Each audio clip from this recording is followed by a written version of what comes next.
let's begin with our roll call. And Jean, I see you first. So can you get us started? Jean Stoves. Wayne Holland. Amy Galeri. You and I, unless I'm mistaken, I don't see Ted. No, 4. Okay. Well, then in that case, why don't we move right on through to public comment? Are there, Tammy, are there any members of the public who'd like to make a statement? No, there's no one from the public at this time. Okay, fantastic. Well, trustees, that takes us to the approval of meeting minutes. Has everyone had an opportunity to review the March 17 minutes? Yes, I will move for approval. I'll second. Okay, thank you both. That means we can call for a vote. All who in favor of approving our minutes from the March 17 meeting, please say aye. Aye. Aye. Aye. Any opposed?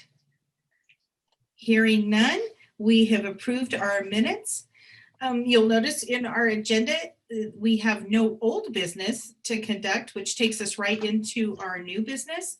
And this is an informational, things are going crazy. Sorry, Okay. go too fast. Sorry, go ahead. I'll scroll after you to talk. That's okay. Okay, so we're gonna hear a presentation on the library assistance that was that involved our library team in the COVID-19 contact tracing.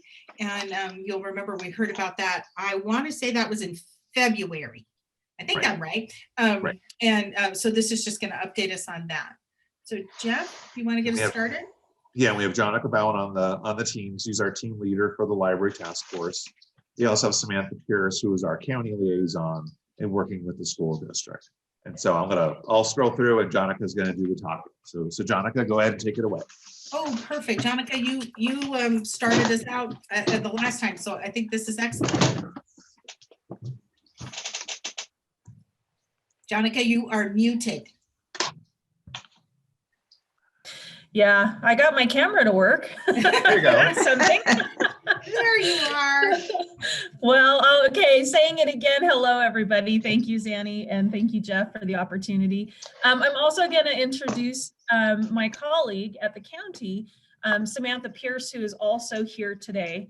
And Samantha is, I mean, she's the head of this whole project in terms of us coming on board to support the health district and the school district.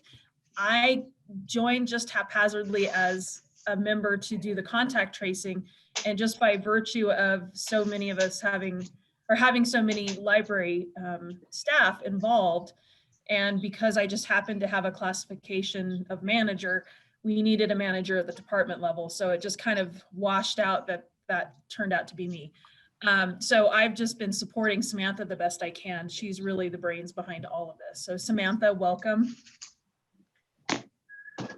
Thank you, Jonica. I would turn my video on, but I'm joining by phone and I don't know how close that's going to be. So as you go through the PowerPoint, if anyone has any questions, I'm happy to be here to answer anything that you have over the program as a whole.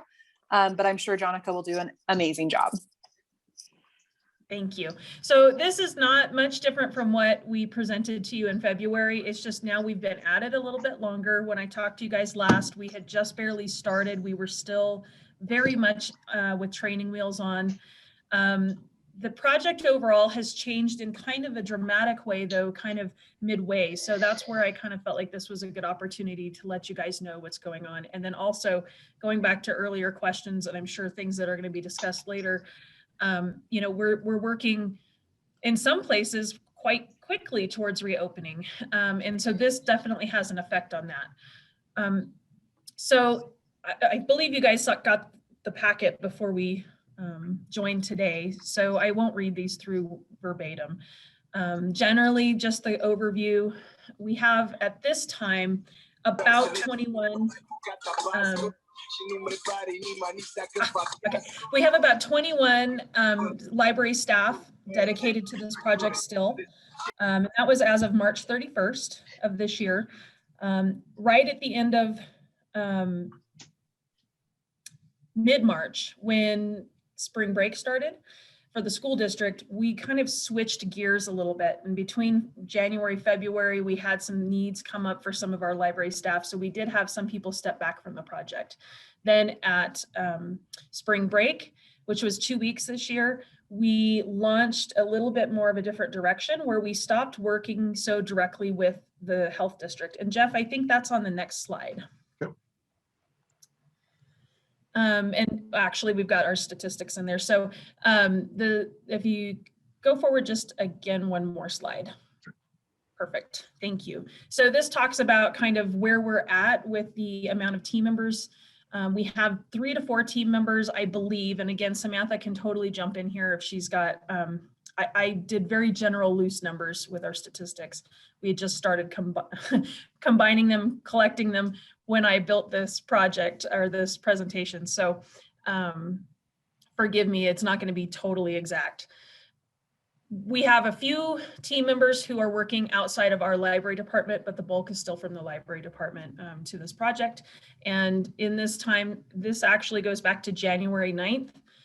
12 weeks, we had about 4,000 hours of casework time logged. So that's pretty significant, but keep in mind, this is not 100% library staff time. We do have colleagues and support from other departments. So, but even that said, it's a tremendous amount of work.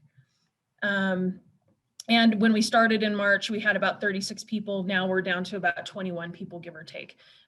Or maybe they have modified their hours, that sort of thing.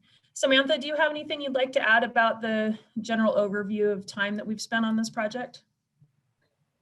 No, I just think and am super grateful for the amount of time that everybody has put into this. I know that it has been appreciated by the health district, the school district, and myself. And the library staff have really been a big lift in that because, like you said, we don't have a lot from the other departments. Thank you. Jeff, go ahead and progress to the next slide. Thank you. So again, these numbers have changed since I created the presentation. These were collected a few weeks back. And since then we have a few more, a little bit more data that's come in.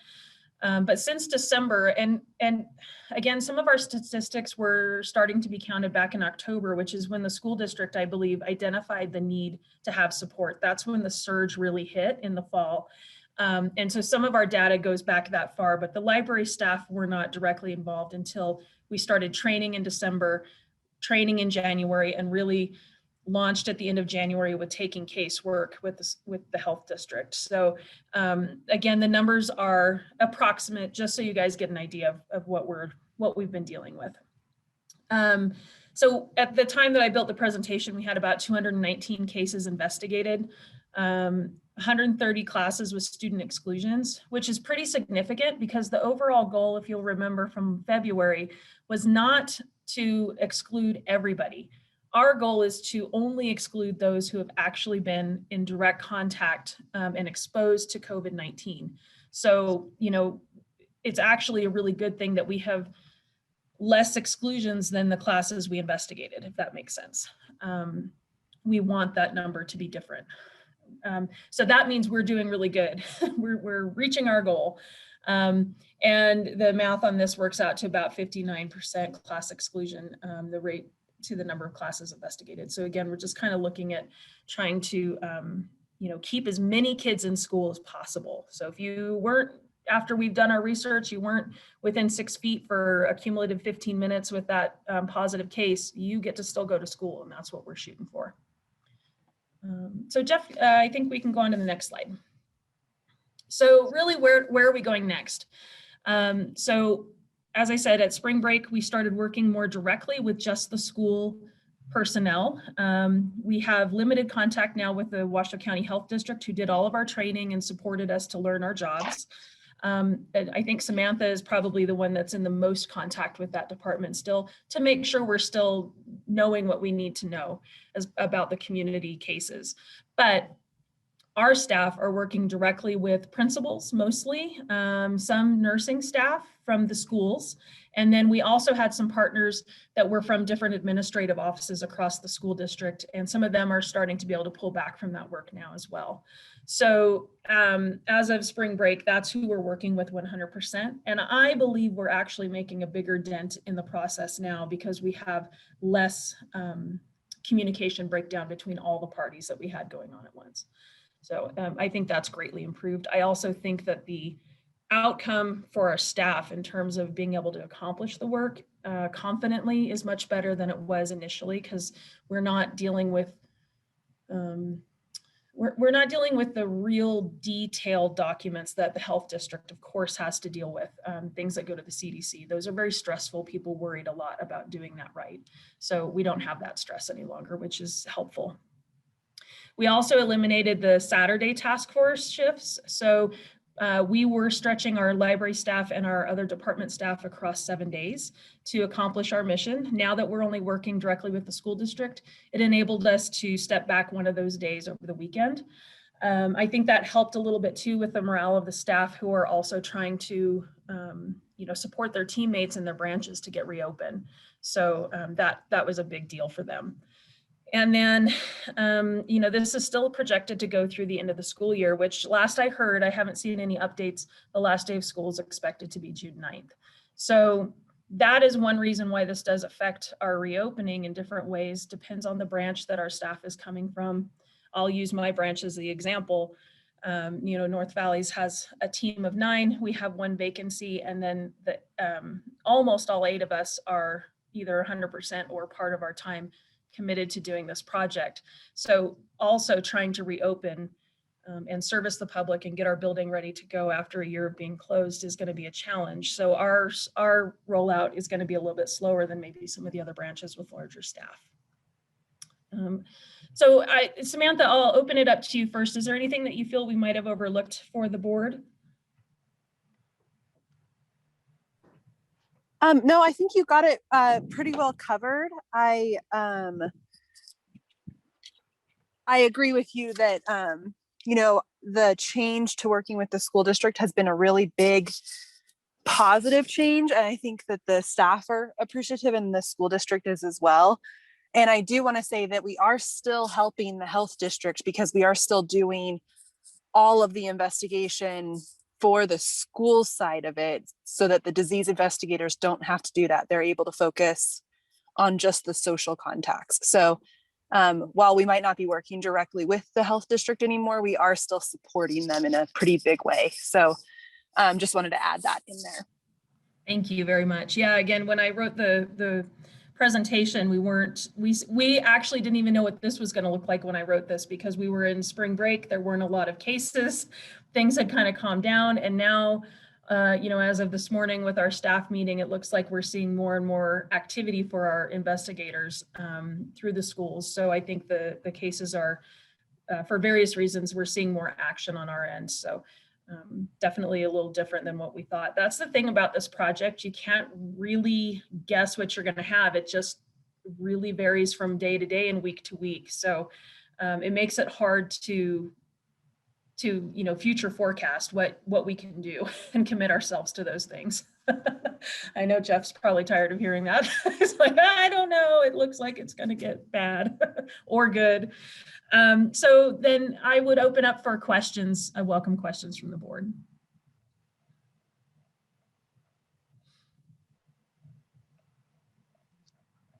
Sorry. No now I was on. questions. Well, no, that's not true. I was just on mute. Oh, Y'all should be celebrating. Any questions for Jonica or Samantha? I got one. Oh, good. On the bar chart where you talk about looking at numbers, projected statistics, I'm going to show my ignorance. When it says like 130 classes with student exclusions, orange, I'm just not sure what that means to me. So an exclusion is basically, it's kind of like the school district's term for quarantine. We're not advising people on the medical side of it for the school. We're just advising them that they've been in contact, direct contact that qualifies as exposure with a positive case. And those children need to be excluded from the learning environment in person. So 130 classes with student exclusions, that could be a very, and again, Samantha, you feel free to jump in here because I'm also interpreting data that I don't have direct access to the original numbers. 130 classes total with student exclusions. And so those exclusions within those 130 classes could have been only 2 people or maybe 25 people in one class. So 130 isn't individuals, that's just classes. I don't know, does that answer your question, Trustee Holland? Yeah, it does. So if I'm reading that right, then you had 219 classes that you investigated, and 130 of them had one or more students that had some kind of a, which gave you your 59% ratio. Yeah. So yeah, you've put it together much more eloquently than I have. I literally have been running from one project to another today, and I feel so bad. I'm not my usual presenter self today. So thank you for restating that for me, Trustee Holland. No problem. It's my ignorance. And the only other question I got, your project is expected to run out through the end of the school year. What would impact that? Is that like a definite deadline where the library staff comes back, or would there be something that happens between now and then that would keep the library staff working on the tracking system?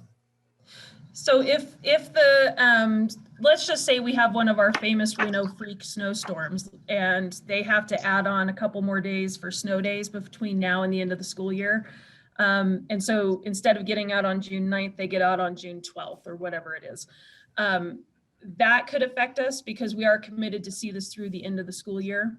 Or I think it's safe to say that if we had a significant enough reduction in positive cases that required contact tracing in the school district, we could potentially draw back some staff if the hours just aren't needed. If there's just not enough work there to keep them busy and it's supportable by a smaller size team or the school district 100%. But it's hard to say, again, because literally we went from 2 weeks where we were like, wow, maybe we are not needed at all, to now the last 2 weeks, most immediately, I would say almost every weekday we've had more than 3 cases that people are actively working. And those, it depends on the region and things like that, but we do see it's hard to gauge exactly what to expect with this. Okay. Cases go up and down so drastically. Sometimes it's hard to anticipate what we might need. Samantha, do you have a better way to state that? I'm hoping that's better than my attempt. I don't know if it's better. I would just echo what you said, that we do have very variable cases. I think today we're up to 8 already. And that's one of the higher numbers we've had since we've been back from spring break. So I have a feeling that the numbers are going to keep going up. It's that variant that is a little bit more contagious is out there in the school system right now. And that seems to be what is causing some of this spike to happen. So I think we're going to continue to see these case numbers go up, at least until we can get our arms wrapped around what is causing this spread in these schools. Yeah, that's well said, Samantha. Thank you. Yeah, it's one of the other things too is that even though we may have only had 8 cases today, and just I'm throwing a number out there, but let's say we had 10 people working, that doesn't necessarily mean that there's only a couple people who have nothing to do. A lot of those folks, these teammates, are really supporting one another. So people are constantly in communication, and this is kind of the cool thing. It's really allowed for great team building across our library system and even our county departments. I mean, I've never had an opportunity to work with so many of these different people from different departments. It's really neat. But they're in constant communication throughout the day, using our different chat tools and communication tools that the county's provided, and they're supporting one another. So if somebody gets stuck and I'm out at the desk working with a customer right now and I can't answer, one of their other teammates is almost immediately on top of it, communicating and supporting one another, even if it's not their case. Yeah, Jonica, I would like to just echo that and give an example that we had a student at a high school level who tested positive, and we were working that case. And then we found out that that student is also works for Sierra Kids and went and to an elementary school and worked while infectious. And so at a completely different school. So someone else took on that other school, even though it was all for the same case. And they've been able to divide up the tasks and get it done even quicker, which is the goal, is to get everyone notified as fast as possible and out of that setting so that nobody else gets sick. And so even though it's only one case, there may be even more than one person working it, just because of the different areas that these kiddos can be in at any given time during the day. Yeah. Well, Are there any other questions from the board? yeah, I've got a couple actually. And Jonica, you actually anticipated the question that I was going to ask, which was, what have you learned or experienced that was new for you in working with the health district? I mean, you're working with an entirely different system and being informed by a different system, even though you're still working within the library system. And so I just wondered if you or Samantha were able to share that. And I think, Jonica, you got out ahead of the question. So you don't need to repeat that, but is there, I just wondered if there was anything that was really meaningful that came out of that. Samantha, I do have a secondary comment, but I'll let Samantha jump in first if you have anything you'd like to contribute to that question. So I'm actually the internal auditor for the county. That's my real job. And I just want to say that it has been excellent to work with some of the departments and the people that I don't normally get to work with, and see the collaboration and these people are the definition of public servants. They are out there every single day helping in any way that they can, whether it's each other, a principal, a health district employee. Nobody has been put off by this project even a little bit. They are all working so hard and so diligently, and I have just really enjoyed watching this team work so well together. Thank you for sharing that. That's really meaningful to me. I appreciate that. I'll speak for myself personally, but I have no doubt that my colleagues at the library specifically are going to have some long-term benefit and repercussion from having this experience.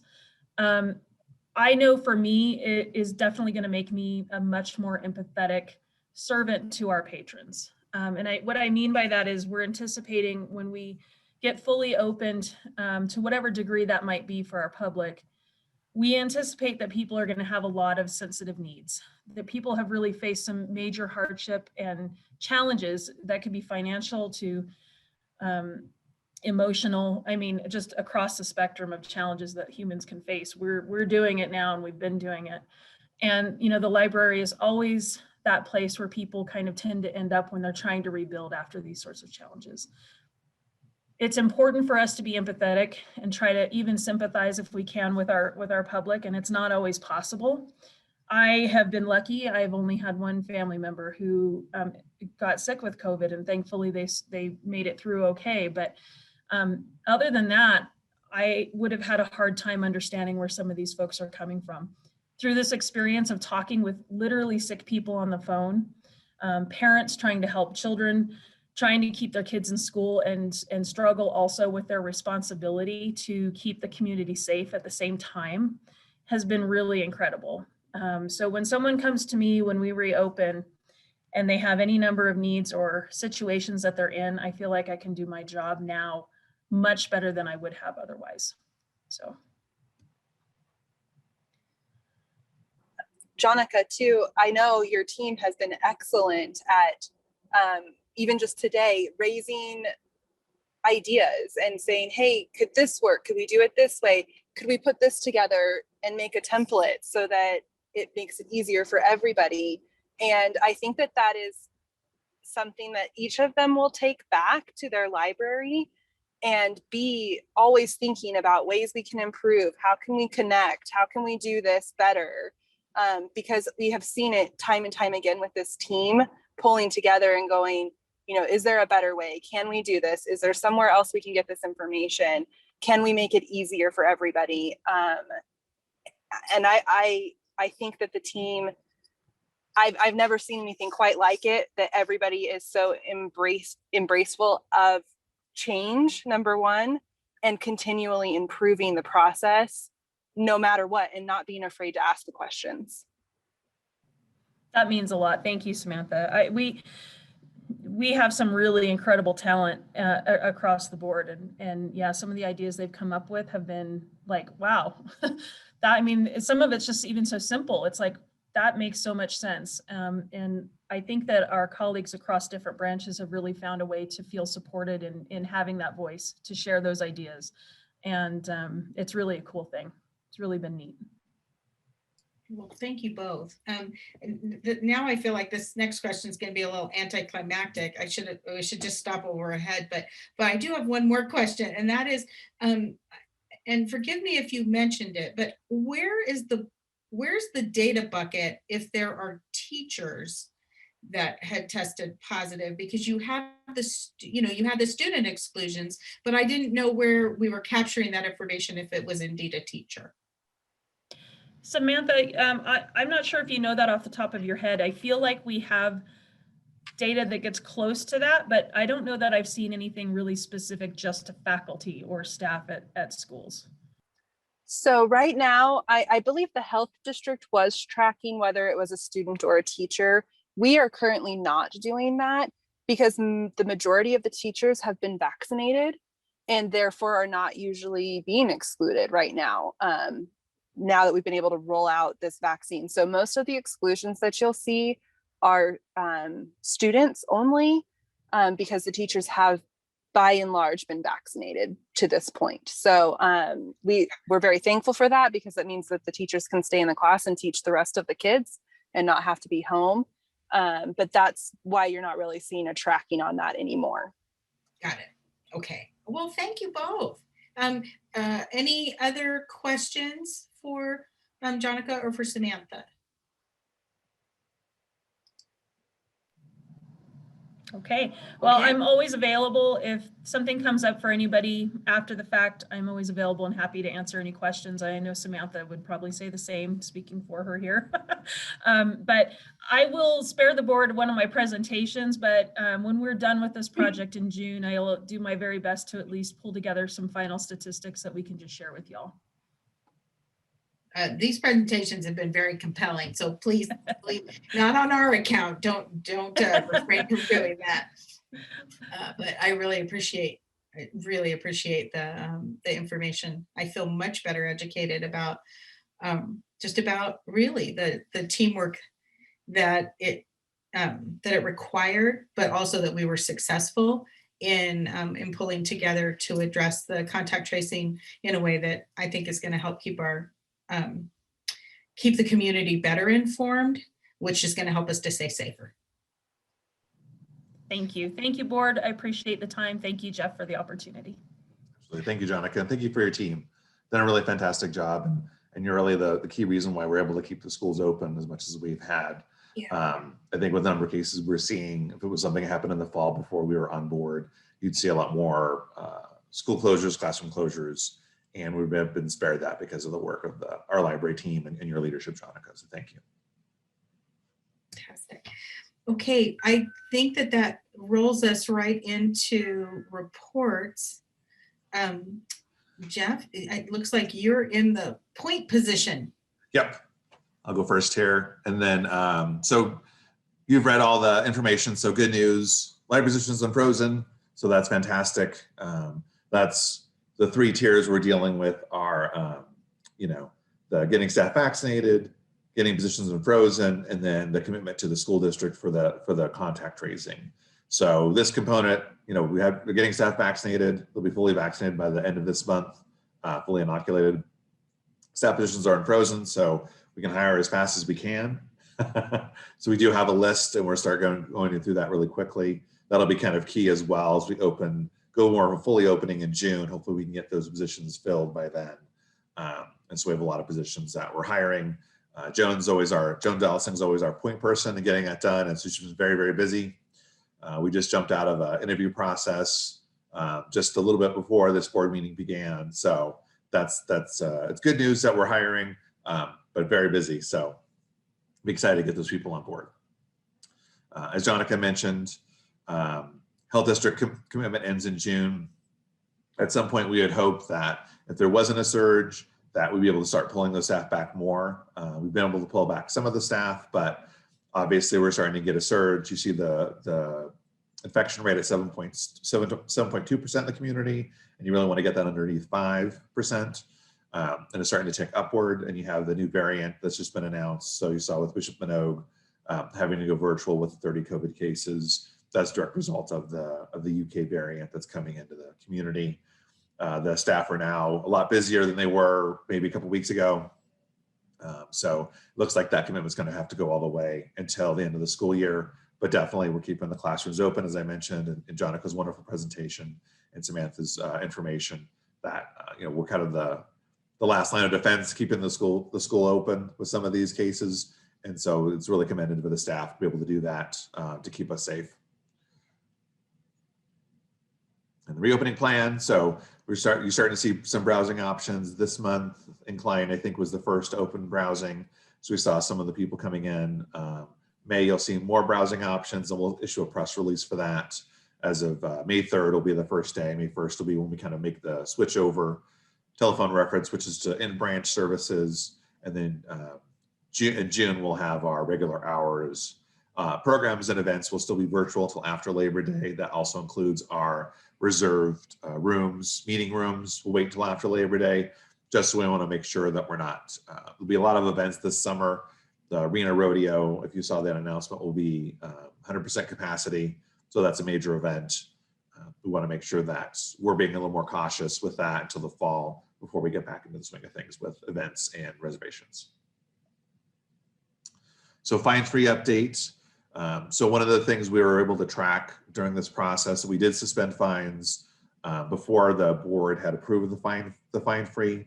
So one of the items that we tracked was how many items that have been checked out before the closure in March and how many got returned once we turned the notifications back on to see if that's a major factor. And so this is the information I had as of January, and I have that updated information now. So we had 36,000 items that were overdue. So coming into January, you had 36,000 items that were checked out in March that had not been returned.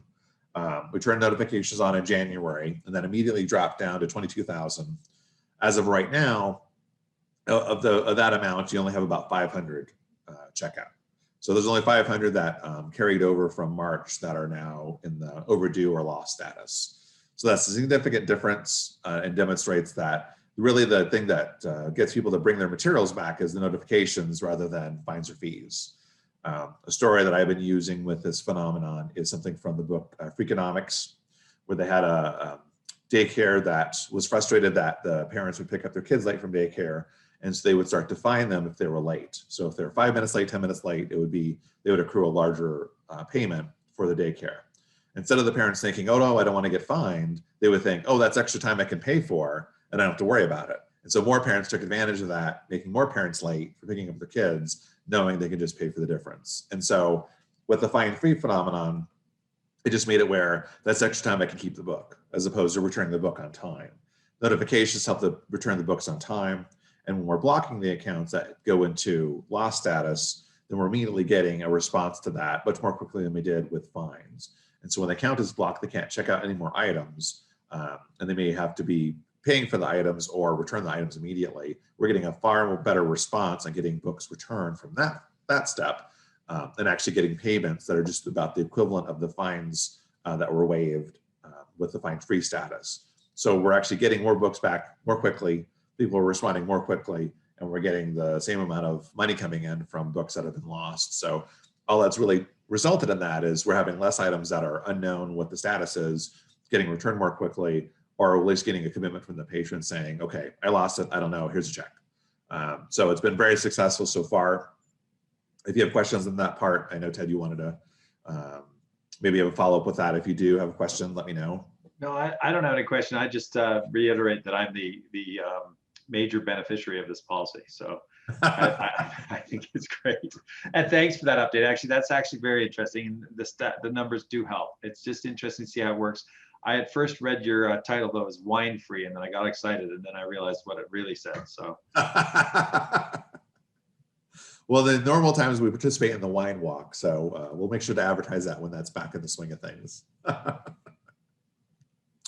Okay, and then going to the jail library update. So we have book collection's been ordered. The existing collection has been assessed. Some excess shelving from the Sparks Library as part of the renovation that was sent to surplus is now being used for the jail library. Megan Connolly is currently working with the new detention center library aide and the chaplain there to get the new collection up to speed and getting the items into the collection right now. COVID had slowed down this progress previously, but now we're really being able to accelerate it a bit more with the staff on the other end being able to assist with that. So that's moving quickly. We'll have more updates on that in the future.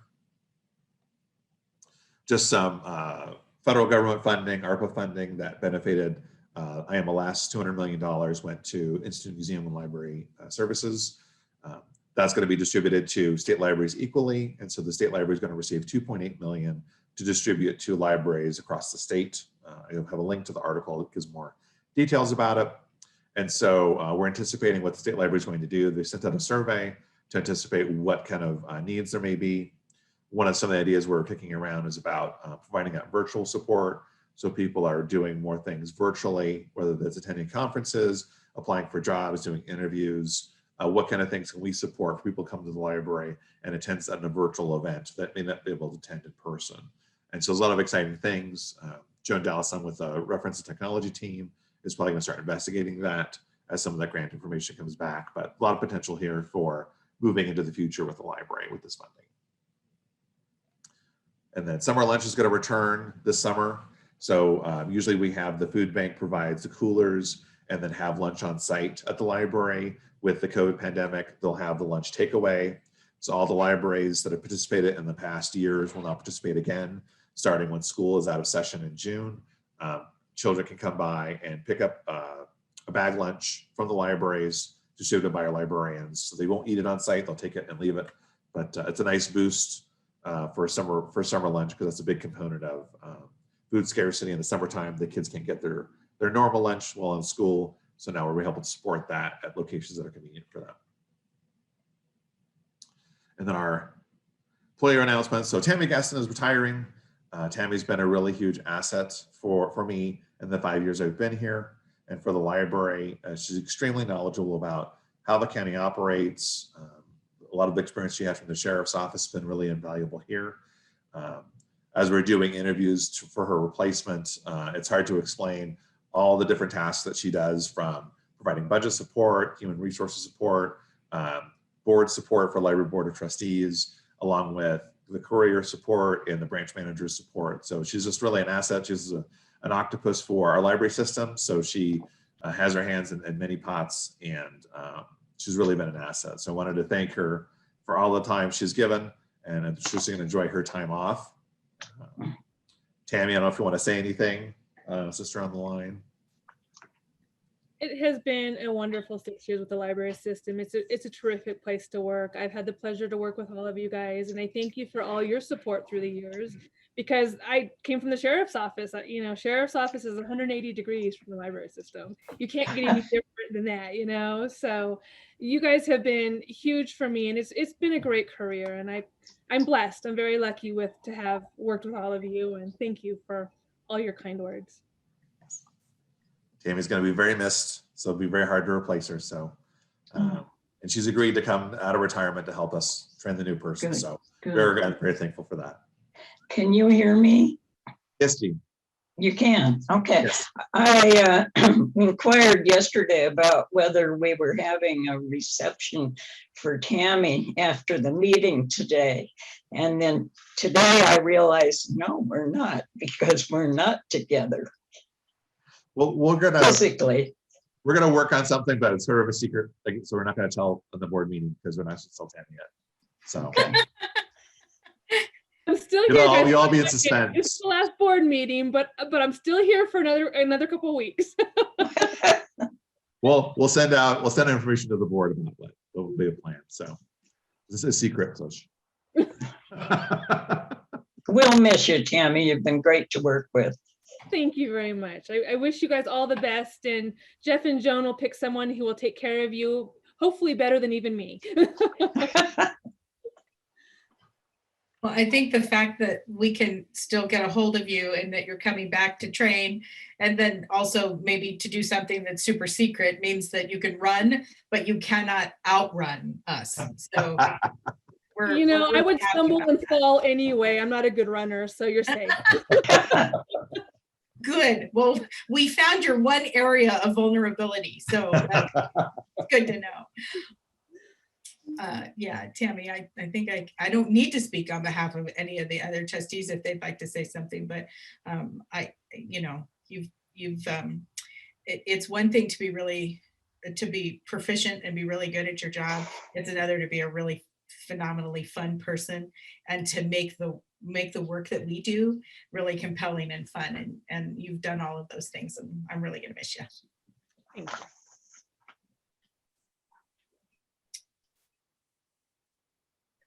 Okay, all right. So one more thing. So and I want to thank Joan Talison for her 5 years with the Washoe County Library System. So when Joan first got the job, a few days, I think it was that same week, I had asked her to, do you want to come with us to Gerlach for the Friends of the Library meeting, because they had just started. And so Yeah. one of the things I joked was that when I was started here, I wanted to visit all the branches. And so I'd visit all of them except Gerlach, but the Friends were going to have their meeting in April. So Joan was going to do the same thing and visit all the branches. Her first branch was Gerlach because it was like her second day on the job, driving the several hours out there to Gerlach. But that just shows kind of her dedication to the job and even the flexibility, the things that she's been able to do. Not only just an asset for the Washoe County Library System, but she's been a critical role for the Nevada Library Association for many years. She was the government relations liaison for NLA for many years before starting here. One of the great things that we gained when she started here was that she's a lot closer to Carson City than she was in Henderson.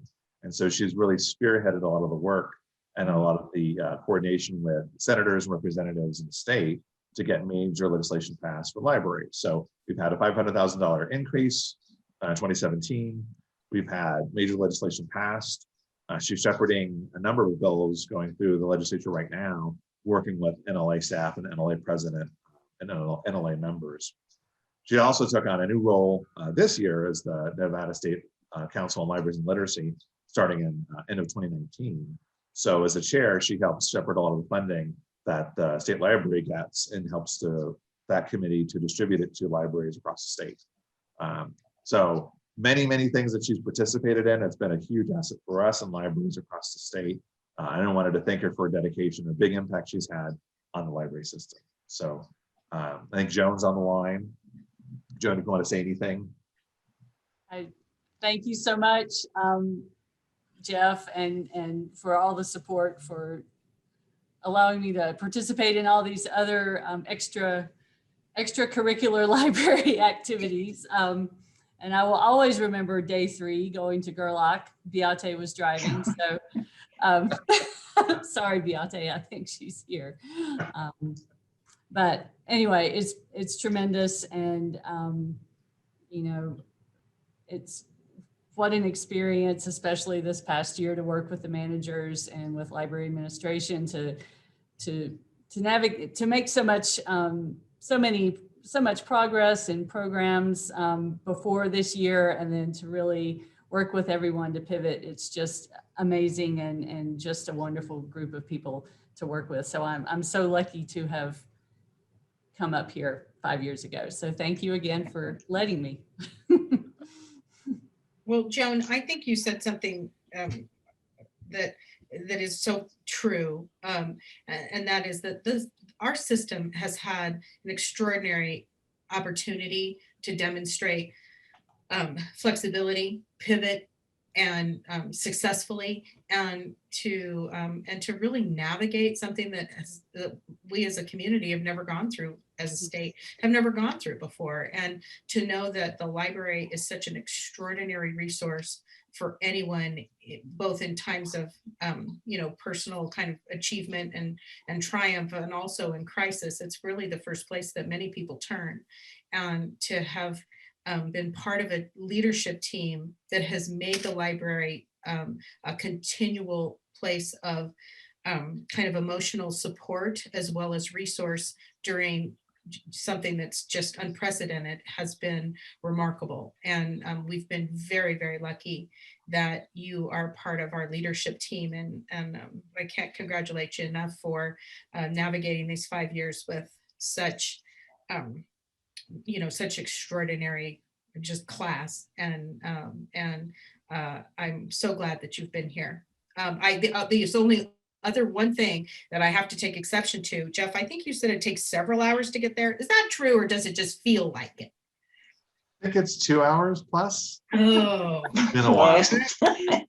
And because it often, I always think of it as feeling like we're driving across the surface of Mars when we go out there, because you just don't, there's nothing else there except your vehicle unless you're caravanning. So Yeah. yeah. You passed the lake, so that's a little less Mars-like, so that's good. But it's very flat, the lake, so Yeah. there's no scenery for the most part. You get the lake and it's pretty, so. But Not a lot. Bit of a drive. That's actually one of its charms, but there's not a lot to look at. It might depend on who's driving. Right. That's true. Maybe we all ought to go out with Beyonce the next time. She'll get you there in an hour and a half. Fair enough. So that's my director's report. And then we have the RTT next. So I'm going to switch to the PowerPoint presentation. Oh, perfect. Hey, how about this?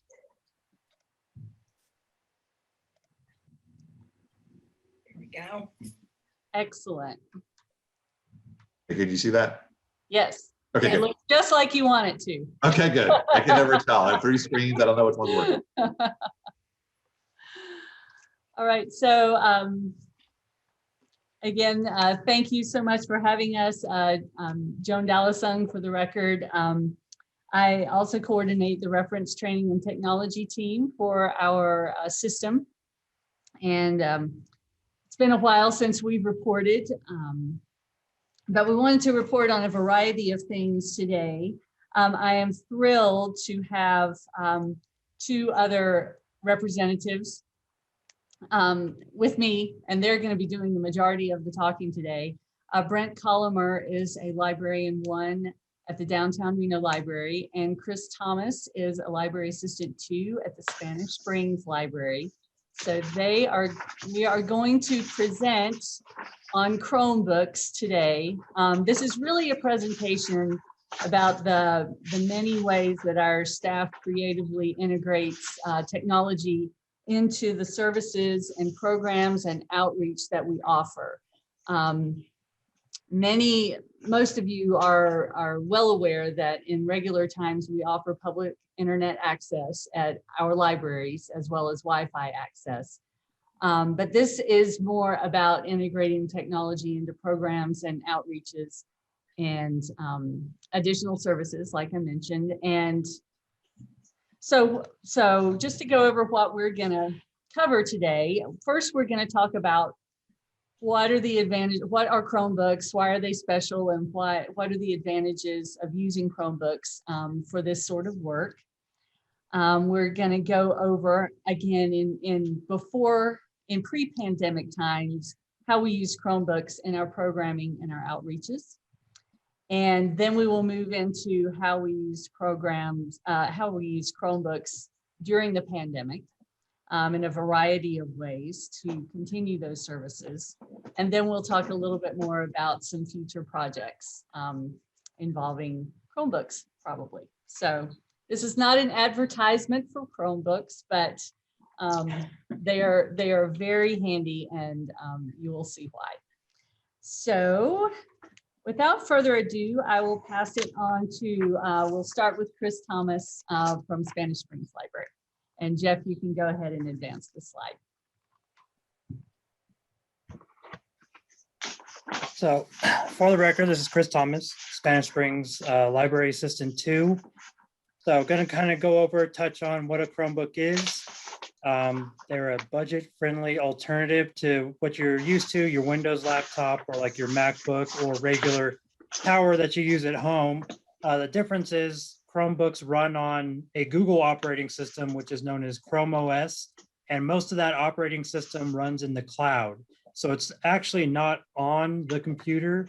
It's when you log on the computer, it's connecting to that operating system and pulling it in. So they can be used in limited fashion offline as well, but they're not as functional without an online connection. And then with newer Chromebooks, you can install Chrome OS applications, Android applications that you install on like your phones, and then Google apps as well. So next slide, Jeff. So why use a Chromebook?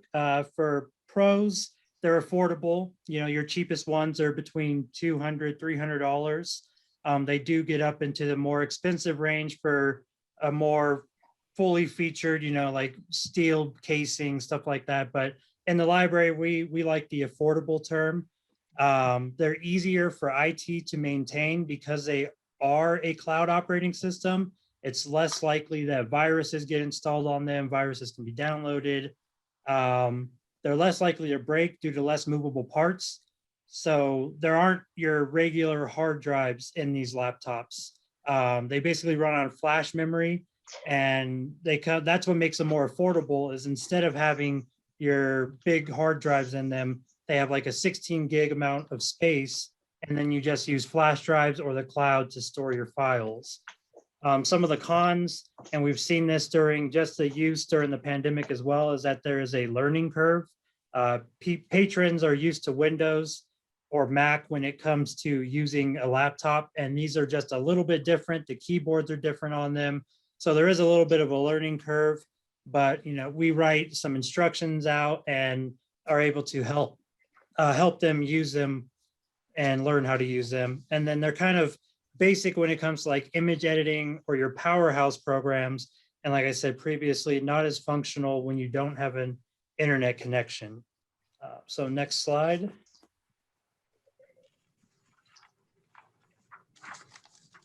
So how the library uses Chromebooks. Before the pandemic, we had many uses. They were used for programs inside of the branches, outreaches when we would go out into the community, and then as regular computers in some of our branches as well. Next slide. So one of the programs that we implement at the libraries across the county are coding classes. And so this is a library program that teaches kids how to code. The Chromebooks are used to access NC Lab, which is another program offered by the state. It's paid for by the state. Scratch, and as well as Tinkercad to design 3D prints, which they can then print on our 3D printers within the county. And all Washoe County Library System branches that offer coding classes use the Chromebook labs so that we don't have to move the kids over into a certain area, which makes it more flexible on where we had the program. This picture here is at the Spanish Springs Library, and that's actually a program that I lead at the branch, and the Chromebooks definitely come in handy and enable us to have the program out in the open, and rather than moving off to like a side of the library. And it gets more interaction because when people come in, they see the kids and the other kids see them and are, you know, curious on what we're doing. Next slide. And then I believe this picture is from Sierra View, which Brent, you had this was your program, right? Yes, yeah, same type of thing. This is Brent Colomer, downtown Reno Library, Librarian 1. It's a very similar program. We put the Chromebooks out for the kids to learn. We use primarily the NC Lab, but also the Scratch program. But just having, like Chris said, having out in the public, invited people to come over and see and get them interested in the coding programs and also some of the other programs that we have in the library. Next slide.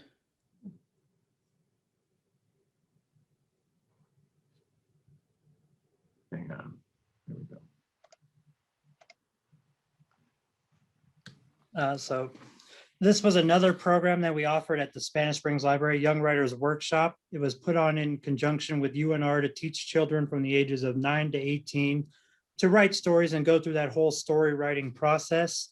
And again, it was using the Chromebook labs. And so it enabled us to have it in the meeting room. So the kids were all sitting together, collaborating, talking about their stories. And without the Chromebooks, they would have been, either spread out across the library on different public internet stations, or, we wouldn't have had as many open computers for them to write their stories on. So next slide, please. So these are two programs that we had that I was in charge of, the interview practice and the resume classes. The interview practice, we worked with the Nevada Department of Employment, Training, and Rehabilitation. This was at the CRV Library, which is in the same location as that department. And they came down and they had someone assist us with this by providing some interview practice, but the Chromebooks were allowed us to access additional information.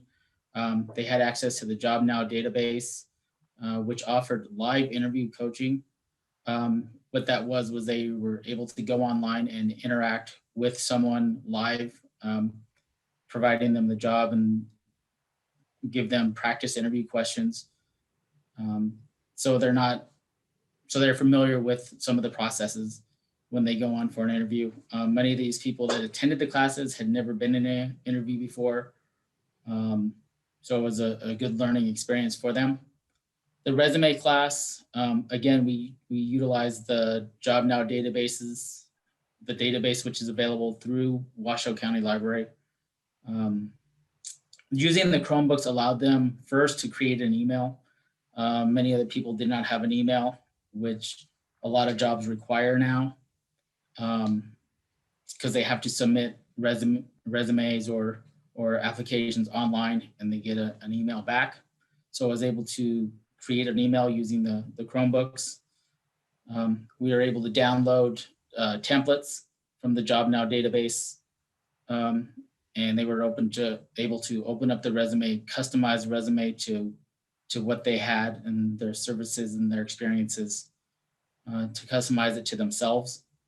And then again, they were able to email the resume to jobs or even to Job Now to get it reviewed, and be able to make corrections to make it better. I am happy to say that with the resume class and using the Chromebooks, we did have a couple people come back and tell us that they did get jobs from the class. So that was a real good positive effect. Next slide, please. The Chromebooks we take on outreaches. The first picture was a career expo for the Washoe County School District. We were able to show them the databases that we had, some of the cool things that the library can do. We just gave them a chance to interact with us. One of the things that I've noticed is when there's a computer out like that, it tends to draw people to the table. So they at least come and talk to us. And it's a good way to get a starting talking point. But then one of the other benefits is that when we go on the outreaches, we're able to sign people up for cards right then and there, issue them a card before they leave. It shows the different databases that we have available, shows the website, the catalog, and just the different services that the library has to offer. Next slide. All righty, so moving on to during the pandemic. So just to kind of wrap up what Chris and Brent have already said, you can see that they are able to offer a lot of programs without impacting our public internet terminals, which are stationary. They're at tables and they don't move around a lot. So you can see that you can offer a program in the middle of the library floor if that's most appropriate. where it can be very easily seen by patrons coming in, or if it's more appropriate and better for the program to have it in a meeting room, you can have it there. You can just be really flexible with your program offerings that involve the technology, and it's not impacting your heavily used public internet stations. So win-win all around there. So again, moving into during the pandemics, all of the libraries in Nevada, again, coordinated through the Nevada State Library, we received CARES grant funding that was specifically geared toward, we were asked to help bridge the digital divide. That was the specific ask for that grant. So, and each public library in the state applied for and got their CARES funding. So as part of that, at Washoe County Library, we purchased additional Chromebooks, some wireless printers, and the management software that went along with the Chromebooks. Each branch received 5 Chromebooks. I believe our grant was $10,000, just to give you an idea of the money that we're talking about. So Washoe County Library received the CARES grant for $10,000. Each of our main locations received 5 Chromebooks, a security and storage locker for the Chromebooks, and then a wireless printer. The wireless printers were a big ask. Printing, just the need for a printer was a big ask for the community, and people couldn't come into the library to use our printers already. So the wireless printers came in very handy. You know, you could come, you didn't even have to necessarily use the Chromebooks.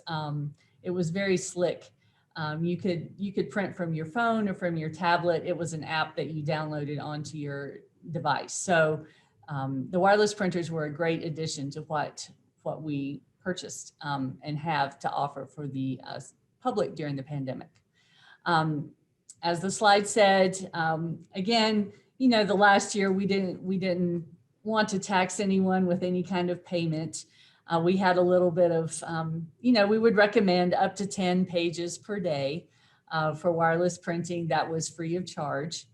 I do not know of anyone that really took advantage of that and just started printing up, you know, their novel or anything. Feedback from the branches were, you know, people were printing out the things that they needed: tax forms, resumes, you know, job applications, those needs that were quick and certainly appropriate. So many of our branches, we started out offering 30-minute sessions for our patrons. And again, the feedback there, we don't, even now, we wouldn't be judgmental about how people were using the Chromebooks. If someone needed to come in and use Facebook to connect with their family for 30 minutes, that would have been fine. And I'm sure that happened, but the feedback from the branches were that people were using the Chromebooks, again, to print resumes and tax forms, those quick needs that they didn't have their normal public. Maybe they didn't have that at home, and we didn't have our public internet stations anymore. So this was a great and flexible way to continue those services for the public. And each branch made it happen in a little bit different way that fit their layout. So we have a couple of examples from those. If you could advance the next slide, I think I'll let Chris talk about how they set it up at Spanish Springs Library. So this is out at Spanish Springs in one of our meeting rooms.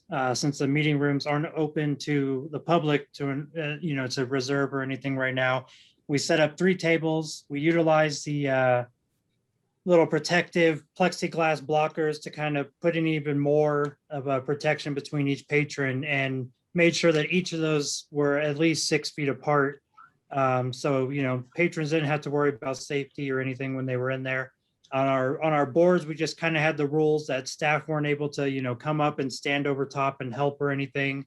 But we would, as you see on the floor there, we did have our social distancing markers so that we could stand there and offer some guidance. But for the most part, it was all kind of self-directed. I came up with a handout on how to print from the Chromebooks to the wireless printers, as well as there were some like Chromebook shortcuts, because as I said earlier, the keyboards are a little bit different than what people are used to on your Windows or MacBook. So that's our setup at Spanish Springs. Next slide. This was our setup at downtown Reno. You can see the tables. We had 3 tables there that had the computers available. The tables were at least 6 feet apart, and then the computers were within the table, in the middle of the table, so it was even further apart. We put barriers behind the patrons. That way, it gave them a little bit more privacy if the staff had to walk up and down the bridge. There was a staff member up at the front on the far end to take temperatures and to make sure that they understood the rules of the 30 minutes, the 10 minutes of printing. We did provide them with a printing instruction and a shortcut. We have the storage locker there, which held the extra Chromebooks that we could switch out if we needed to. One of them, if it wasn't working properly or we didn't have time to clean it before the next person came, we were able to switch them out. It worked really well. It is working well right now. And we've had no complaints. We've been able to assist people in finding jobs. One gentleman was able to find a place to get some new clothes. Most of the people that come in don't have any computer access at all. We have quite a few homeless people that come in, and this is their only way to get computer access, and it's been a big positive for them. Next slide. Again, this is just what we received. On the left, you see the Chromebooks, the lockers. You can see the extra Chromebooks inside the locker. Inside, we also had laser pointers, so we were able to guide them from a distance. We could stand pretty far behind them and point with the laser pointer if they needed assistance on where to click or any other information they needed. On the right is the wireless printer. Again, like Joan said, it was able to print from the Chromebooks, and also it had the capability of printing from people's phones, both Android and Apple phones. Next slide, please. So as was brought up, another part of the CARES Act was used for Chromebook management software. This was implemented to protect the investment of those Chromebooks. It's essentially the same as like your Find My iPhone or Find My Android that you use for your phone. So if it was taken from library property and then turned on somewhere else, as soon as it connected online, it would, have its location where it was at. Not that we're going to send out any library police to collect it, but we do know where it's at. It can also remotely erase, track, and brick the Chromebook if removed from library property, which essentially turns that Chromebook into a paperweight. So then it makes it, kind of useless for them to keep it. So we're hoping they bring it back to us and they're like, sorry, I took this, anything like that. It's also for the protection of patrons. With this management software, we were able to set up those 30-minute sessions. And afterwards, it would completely erase everything they did on the computer, browsing history, login history, their usernames and passwords, and any files that they downloaded or printed were erased from the Chromebook, which was important for those people, who were accessing their tax history, stuff like that, their socials, everything. Once they logged out, it completely erased everything from it. So it was safe for patrons to do, important business on. Next slide.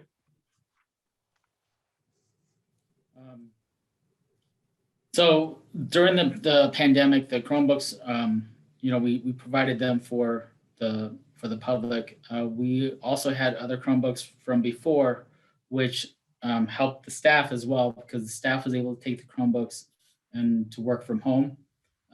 Not all of our staff have computers at home. So they needed something to work on, and the Chromebooks served that purpose.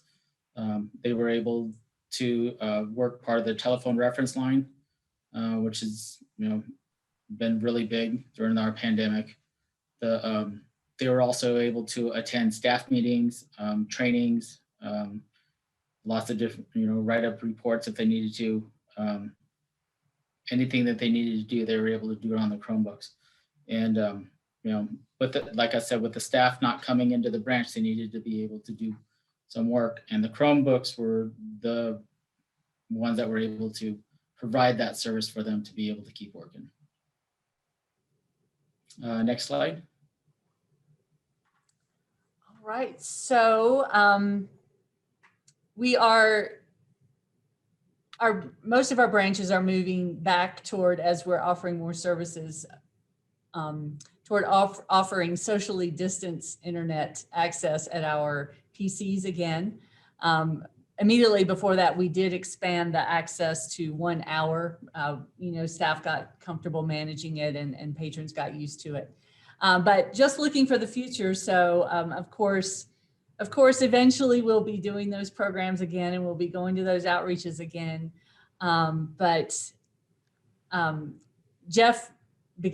Director Scott became aware of a Google grant opportunity. So he has applied on behalf of the system for some hotspots. So we are hoping, once we get that grant, a great idea would be to be able to check out a Chromebook and a hotspot as a kit, like checking it out like you would library material for patrons to take home and bring back. And of course, that would assist those that don't have that technology, including wireless access in their homes. So that is, fingers crossed, an exciting program for the future. So that is the end of our presentation, and I do want to thank Brent and Chris for they truly work directly with patrons. So it was wonderful to have their expertise about the details. And I do want to commend the staff, the branch managers, and their respective staffs about, again, in the past year, they really thought of everything about how to offer these services safely for the patrons and for staff. They're great at thinking of scenarios, and they thought of everything, I think. So does anyone have any questions or comments for anyone?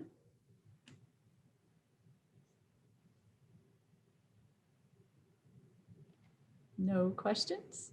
You guys just got the Chromebooks recently, didn't you?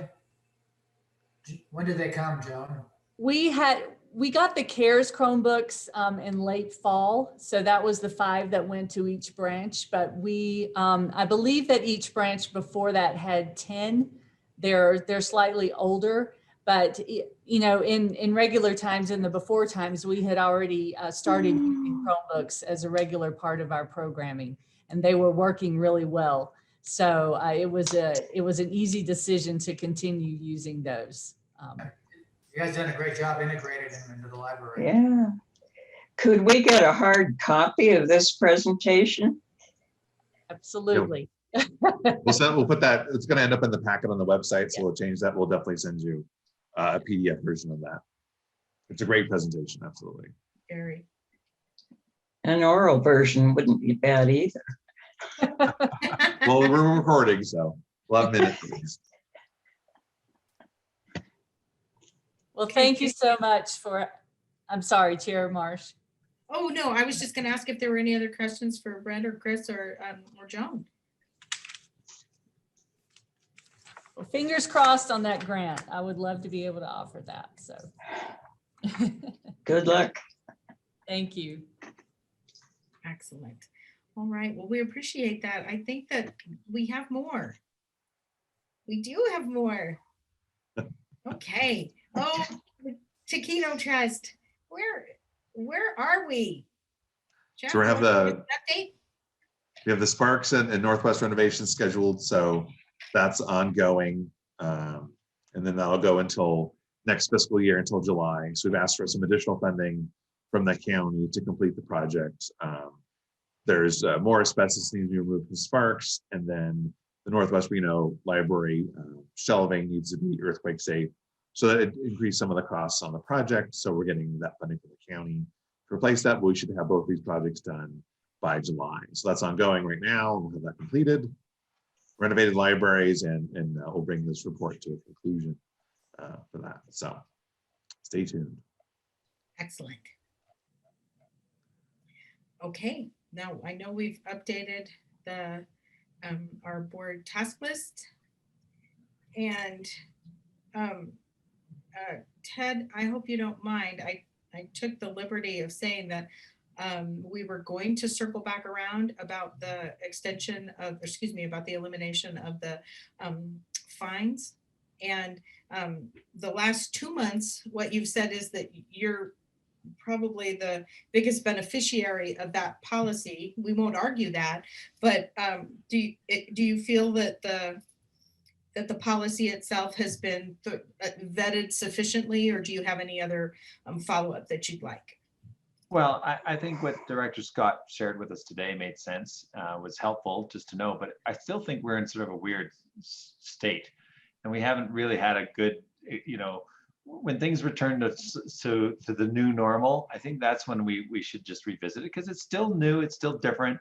I think the stats will be helpful just to know, compare and contrast to how it was, and how we're saving money and how it's easier on staff and all of those, the case that was made when we did it. I think it's still worth revisiting. Okay, all right, that seems fair. And do you want to, since we're talking about whatever the new normal looks like, would you like to put a pause in that for a year and then come back? That gives us a few months to move back into full phase operations. Yeah, or even in the fall. I mean, yeah, sometime in the fall. Okay. Yeah.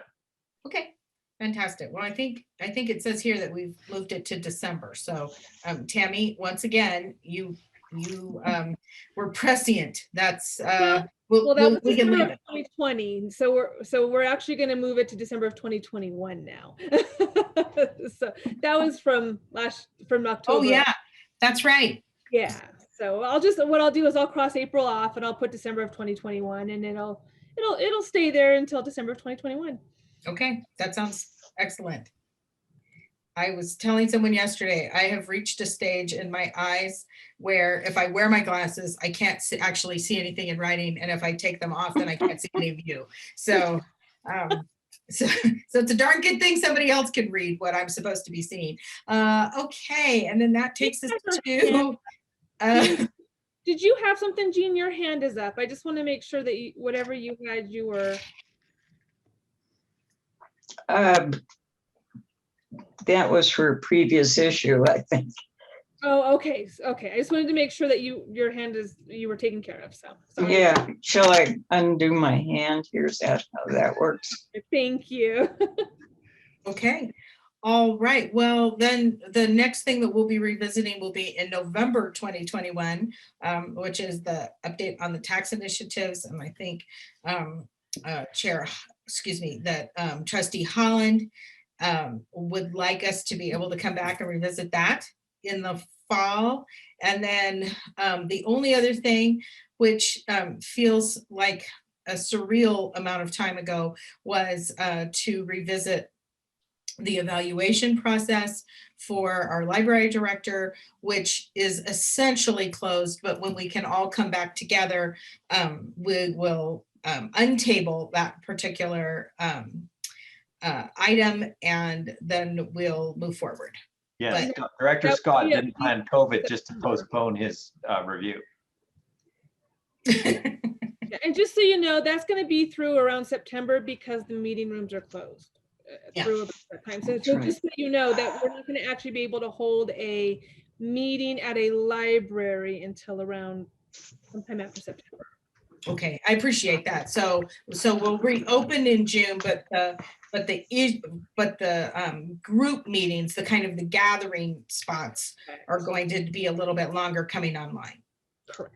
Okay, Well, that And makes. that's all in the perfect sense. reopening plan. Jeff has all of that spelled out and you guys approved it and everything. I just wanted to make sure that that was stated here so you had that as well. Yep.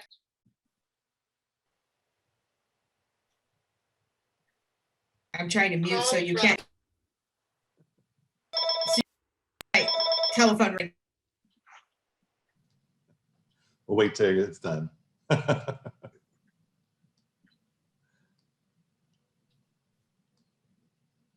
Okay, sorry about that. Apparently I'm the only one home and there's nobody that can answer a telephone. Okay, so, I think that takes us to the end, right? So that we should be back at public comment.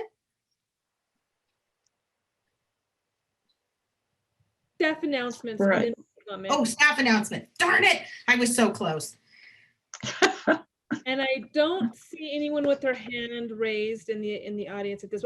We only have staff in the audience at this point. I don't see anyone's hand raised right now. Okay. Seconds. If there's anyone that wants to have a staff announcement, let us know. I'm not seeing Okay. anything, Jenny. All right, perfect. And then let's see. Now public comment. It was just a little bit jumping the gun. If you'd like to make a comment, please raise your hand in the chat feature. Seeing none. Okay, well, that takes us to my favorite part of the meeting. Does the board have anything that you'd like to announce or say? Y'all been very quiet today. I do. Perfect. I think that Director Scott and Chair Marsh, you know this already, but I just thought I'd share it with the team, the board and staff that are still on the call. It's not exactly huge news or anything, but I've decided not to stand for a second term on the board. I don't know if you've noticed, but you probably have. My work has gotten in the way of my volunteer time, and my COVID weirdly has been really good for both my businesses, and we're booming, and I've just been dedicating more and more time to working. So unlike Jean and soon to be Tammy, I am not yet retired. In fact, I'm working harder than I ever have, but things are going really well, so I got to keep going. So I just wanted to thank everyone for the experience I've had and sort of the welcome I originally had, and certainly the inclusion that I've felt since the beginning. I really enjoyed working with everyone. I've had a fantastic time getting to know everybody, and I'm just impressed with the professionalism and friendliness. Just overall, the staff is fantastic. So I feel the one that's the most fortunate for volunteering, because I feel like I've got the most out of it. Thank you to Chair Marsh and Director Scott as well for their efforts. Tammy, they're going to miss you for sure. It's like herding cats, and I'm one of them. So I totally get that. And I just wanted to thank everyone, and congratulations to you, Tammy, and to you, Joan, as well for surviving 5 years and your contribution. Tammy, I don't want to ask you how many years, but you qualify. I thought old people only got to retire. So I don't know how you qualify. I started at 21, if that tells you anything, and then I bought 5. So I had to do 30, but I ended up buying the 5 because my husband retired 2 years ago. So excellent. Well, way to go. Congratulations. That's awesome news. And so I'm planning to be here the next 2 meetings. I think my term ends actually officially in June, so I'll be planning to participate. So for that tabled item in December, I want somebody to take the torch. I probably won't be on that December call. And so Jean or Wayne, somebody take the torch and check in on those things. But anyway, I just wanted to let you know that that's my plan, and that's the deal. May I ask you a personal question? Yes. Yes.